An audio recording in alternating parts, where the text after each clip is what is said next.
ஓம் மங்களேஷாய வித்மகே சண்டிகா பிரியாய தீமகி தன்னோ சம்ஹார பைரவ பிரச்சோதயாது. நெக்ஸ்ட் ஜென் ஆஸ்ட்ரோ நேயர்களுக்கு ஆஸ்ட்ரோ பூர்ணாவின் அன்பான வணக்கங்கள். இன்னைக்கு நாம பார்க்கக்கூடிய சிறப்பு தலைப்பு ராகு கேது பயிற்சி.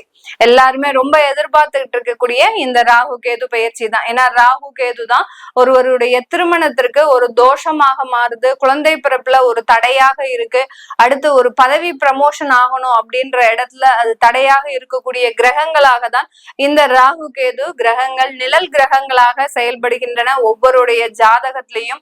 ஆனா நிறைய பேர் பாத்தீங்கன்னா இந்த ராகு கேத கணிச்ச பலன் சொல்ல மாட்டாங்க.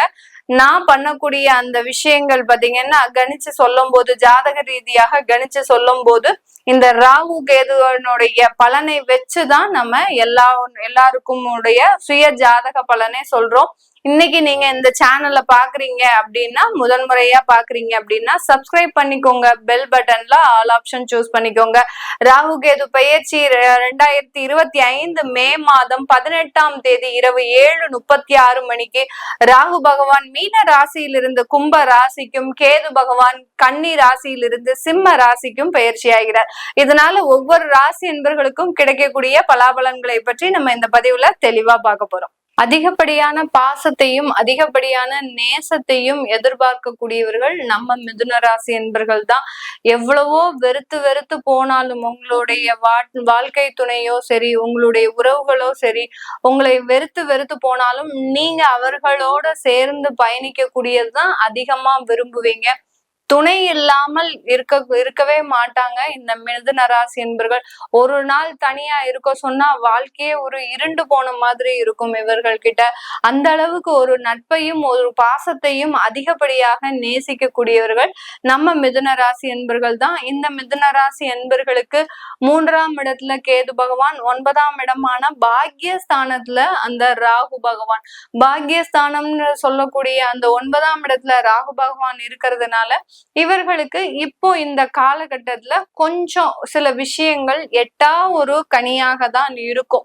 ஏதாவது ஒரு விஷயங்கள் செய்யும் போது அதுல ஒரு முடிவு எடுக்கிறதுக்கு ஏற்கனவே ஒரு குழப்பமான ஒரு சூழ்நிலையில தான் இருப்பீங்க. இப்போ இந்த ராகு கேது பயிற்சி பாத்தீங்கன்னா இந்த மிதுன ராசி என்பவர்களுக்கு ஒரு 4 பேர்கிட்ட ஒப்பீனியன் வாங்கி அதன் மூலமாக ஒரு நல்ல தீர்வை கண்டுபிடிக்க கூடியவர்கள் இந்த மிதுன ராசி என்பர்கள். அப்படிதான் இருக்க போகுது இந்த ராகு கேது பயிற்சி.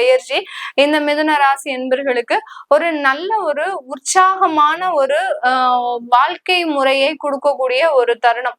அந்த வாழ்க்கை முறையில சில ஏமாற்றங்கள் கண்டிப்பா இருக்கும். ஏன்னா உங்களுடைய ராசியிலேயே அந்த குரு பகவான் இருக்கிறதுனால அந்த உற்சாகமான ஒரு வாழ்க்கை வந்தாலும் அந்த வாழ்க்கையில ரொம்ப கவனமா இருக்கணும்.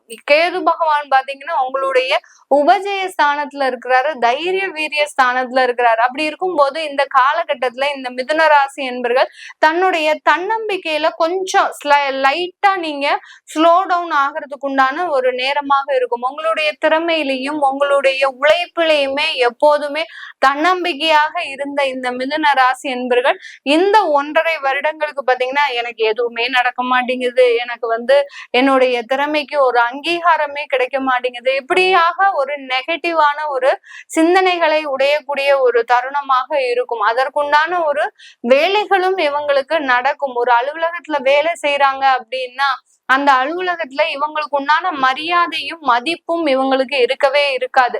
அதே சமயத்துல இவங்களை எப்போதுமே அவமானப்படுத்தி ஒரு கீழ்த்தரமாக இல்ட்ரீட் பண்ணக்கூடிய ஒரு சூழ்நிலையில தான் இவங்க இந்த மிதுன ராசி என்பர்கள் வேலை செய்வாங்க. எவ்வளவோ பெரிய ஒரு கம்பெனில வேலை பார்த்தா கூட அந்த இடத்துல இவர்களினுடைய திறமைகள் அங்கீகரிக்கப்படவே படாது இந்த மிதுன ராசி என்பர்களுக்கு. இவர்களுக்கு கீழே இருக்கிறவங்க எல்லாம் ஒரு நல்ல பேரு, அடுத்து பாத்தீங்கன்னா ஒரு பதவி ப்ரமோஷன்ஸ், இதெல்லாம் அடுத்தடுத்து வாங்கிட்டே போவாங்க. உங்களுக்கு ஒரு வேலை கிடைக்கணும், ஒரு பதவி கிடைக்கணும், ஒரு இன்கிரிமெண்ட் கிடைக்கணும்னா பாத்தீங்கன்னா அதுக்கு 1000 பேர் கூடி அந்த இடத்துல இவர்களுக்கு கொடுக்கணுமா வேண்டாமா. அடுத்து பாத்தீங்கன்னா இந்த இடத்துல இவர்களுக்கு அது தகுதிதானா, இவர்கள் வேற என்ன செஞ்சா இவர்களை இதுல இருந்து நம்ம நீக்கம் செய்யலாம் அப்படின்ற மாதிரிலாம் உங்களுக்கு மட்டும்தான் யோசிப்பாங்களே ஒழிய அவர்களுக்கு ப்ரமோஷன் வரும்போதோ இன்கிரிமெண்ட் வரும்போதோ இதை பத்தி எல்லாம் அவங்க டிஸ்கஸ் பண்ணவே மாட்டாங்க. அந்த அளவுக்கு இந்த அலுவலகத்துல இந்த மிதுன ராசி என்பர்களுக்கு எல்லாருமே ஒரு எதிரி மாதிரி தான் இருப்பாங்க. ஆனா இவர்கள் யார்கிட்டயுமே அந்த எதிரியான ஒரு நோக்கத்தை உடையவர்களாக இருக்க மாட்டாங்க. எல்லாருமே ஒரு ஃப்ரெண்ட்ஸா தான், இவன் தான் பக்கத்துல இருக்கிறவன் தான் போட்டு கொடுத்துருக்கான்னே தெரியும், இவர் தான் நம்மளுடைய ப்ரமோஷனுக்கே ஆப்பு வச்சவர்னு தெரியும், இவர் தான் நம்மளுடைய இன்கிரிமெண்ட்டுக்கு வரவிடாம பண்ணுனதும் இவர் தான் அப்படின்றது தெரியும். ஆனா அவர்களோட ஒரு நட்புறவாக பழகி பழகி அவர்களினுடைய மனதையே மாற்றக்கூடிய அளவிற்கு திறமைசாலிகளாக இருப்பீங்க நீங்க மிதுன ராசி என்பர்கள். இப்படிப்பட்ட இந்த மிதுன ராசி என்பர்களுக்கு உங்களுடைய இந்த 3ஆம் இடத்துல அந்த கேது பகவான் ஆகப்பட்டது உங்களுடைய அந்த தன்னம்பிக்கையில சிறிதளவு ஒரு குறைபாடை கொடுக்கக்கூடிய ஒரு தருணமாக இருக்கும். இடமாற்றம் செய்யணும்னு நினைச்சு அந்த இடமாற்றத்தை செய்யலாம் அப்படின்னு கொஞ்சம் ஸ்லோ டவுனா ஆக்குறதுக்கு உண்டான ஒரு நேரமாக தான் இருக்க போகுது.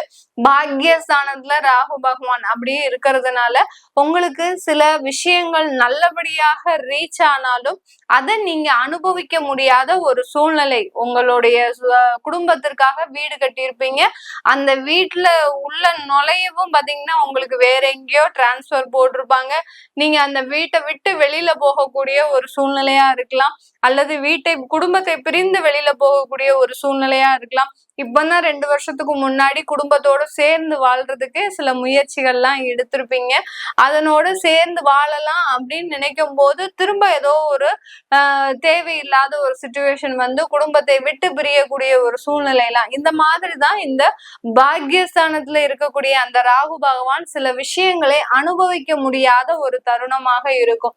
லோன் எல்லாம் அப்ரூவ் ஆயிருக்கும், அந்த லோன் வந்து கைக்கு வந்து நீங்க வீடு கட்டுறதுக்குள்ள வேற ஏதோ பிரச்சனைகள் வந்து அந்த லோன் அமௌண்ட் சாப்பிட்டு போயிடும். அந்த அளவிற்கு அந்த தேவையில்லாத விரயங்கள், தேவையில்லாத செலவுகள்ன்றது இந்த மிதுன ராசி என்பர்களுக்கு அதிகப்படியாக இருக்கக்கூடிய ஒரு தருணமாக இருக்க போது.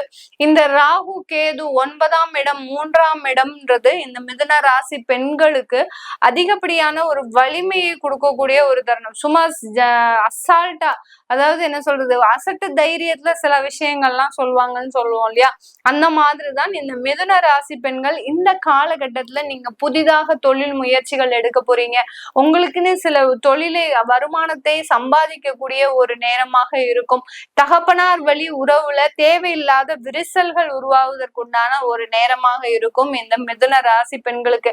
அதனால யாராவது அப்பா கூட டிராவல் பண்ணிட்டு இருக்கிறீங்க, அப்பாவுக்காக சில உதவிகளை செஞ்சிட்டு இருக்கிறீங்க அப்படின்றவங்களுக்கு இந்த 1.5 வருடங்களுக்கு நீங்க அவர்களை பிரிந்து தூரமாக இருக்கிறது, இல்ல வெளியூர் போய் படிக்கிறது, இல்ல திருமணமாகி வெளியில போறது, இந்த மாதிரிலாம் அமைப்புகள் ஏற்படுத்திக்கிட்டீங்கன்னா பெருமளவு பிரச்சனைகள் வராது. இல்ல அப்பாவினால ஏதாவது ஒரு தொந்தரவுகளை சந்திக்கிறதுக்கு இந்த மிதுன ராசி என்பர்களுக்கு தேவையில்லாத ஒரு நேரமாக தான் இருக்க போது. இந்த காலகட்டம் இந்த மிதுன ராசி என்பர்கள் நீங்க பாத்தீங்கன்னா ரொம்ப ஒரு மன தைரியத்தோடு இருக்க வேண்டிய ஒரு நேரமாக இருக்கணும். ஏன்னா குரு பகவான் ஜென்ம குருவாக வந்திருக்கிறார். அப்போ அப்படி இருக்கும்போது இந்த காலகட்டத்துல இந்த மிதுன ராசி என்பவர்கள் ரொம்ப தெளிவான முடிவுகளை சில மன தைரியத்தோடு நம்பிக்கையோடு எடுக்க வேண்டிய ஒரு தருணமாக இருக்கும். நமக்கு இது ஏதாவது நடக்காம போயிடுமோ, தேவையில்லாத நெகட்டிவா வந்துருமோ அப்படின்னு நினைக்காம சில துணிச்சலான செயல்களை செய்யும் போது அதிகப்படியான ஒரு மாற்றங்களை அனுபவிக்கக்கூடிய ஒரு தருணமாக இருக்கும். இந்த காலகட்டத்துல வெளியூர் வெளிநாடு பிரயாணம் அதிகப்படியான நன்மைகளை தரும். மருத்துவத்துறைக்கு படிக்கக்கூடியவர்கள் நல்ல ஒரு முன்னேற்றத்தை அடையக்கூடிய ஒரு நேரமாக இருக்கும். இந்த காலகட்டத்துல மருத்துவத்துறையிலிருந்து வெளியில வரக்கூடியவர்கள், படிச்சு முடிச்சு வெளியில வரக்கூடியவர்களுக்கு நல்ல ஒரு பதவிகள் கிடைக்கிறதுக்கு உண்டான ஒரு நேரமாக இருக்கும். வெளிநாடு சென்று நாங்க படிக்கணும், உயர் படிப்பு எல்லாம் படிக்கணும்னு நினைக்கிறவங்களுக்கு இந்த காலகட்டம் ஒரு சாதகமாக இருக்குது. அதற்குண்டான முயற்சிகள் எல்லாமே செய்யலாம். அதற்குண்டான செலவுகள் தான் அதிகமாக இருக்கும். கடன் வாங்கி செய்யக்கூடிய ஒரு நேரமாக தான் இந்த மிதுன ராசி என்பர்களுக்கு இருக்கும். உங்களால் உங்களால தகப்பனார் சில கடன்களை பெறக்கூடிய ஒரு டைமாக தான் இந்த மிதுன ராசி என்பர்களுக்கு இருக்க போகுது. இது எல்லாமே நம்ம கோச்சார நிலவரப்படி பலன்களை சொல்லிட்டு வந்திருக்கிறோம். உங்களுடைய சுய ஜாதக பலன்களை தெரிஞ்சுக்கணும். அடுத்து பாத்தீங்கன்னா உங்களுடைய இந்த ராகு கேது பயிற்சி உங்களுடைய தசா புத்திக்கு எந்த மாதிரியான ஒரு மாற்றத்தை கொடுக்க போகுது அப்படின்னு கேட்கணும்னு நினைக்கிறவங்களும், உங்களுடைய குழந்தைகளுக்கு ஜாதகம் எழுதணும், நியூமராலஜி படி பெயர் வைக்கணும் அப்படின்னு நினைக்கிறவங்களும் கீழே இருக்கிற நம்பருக்கு வாட்ஸ்அப்ல அப்பாயின்மெண்ட் வாங்கிக்கிட்டு நீங்க என்கிட்ட கன்சல்ட் பண்ணிக்கலாம். நான் டைரக்ட் அப்பாயின்மெண்ட் கொடுக்கறது இல்ல, வெறும் ஆன்லைன்ல போன் கன்சல்டேஷன் மட்டும்தான் பண்றேன். நிறைய பேர் கால் பண்ணி நாங்க டைரக்டா அவங்களை மீட் பண்ண வரோம் அப்படின்ற மாதிரி கேக்குறாங்க. நான் டைரக்ட் அப்பாயின்மெண்ட் எப்போதுமே கொடுக்கறது இல்ல. இப்போ நான் வெறும் ஆன்லைன் போன் கன்சல்டேஷன் மட்டும்தான் பண்ணிட்டு இருக்கிறேன். நீங்க கீழே இருக்கிற நம்பருக்கு தாராளமா போன் பண்ணி உங்களுக்கு உண்டான தகவல்களை நீங்க பெற்றுக்கலாம். உங்களிடமிருந்து விடைபெறுவது உங்கள் ஆஸ்ட்ரோ பூர்ணா. நன்றி, வணக்கம்.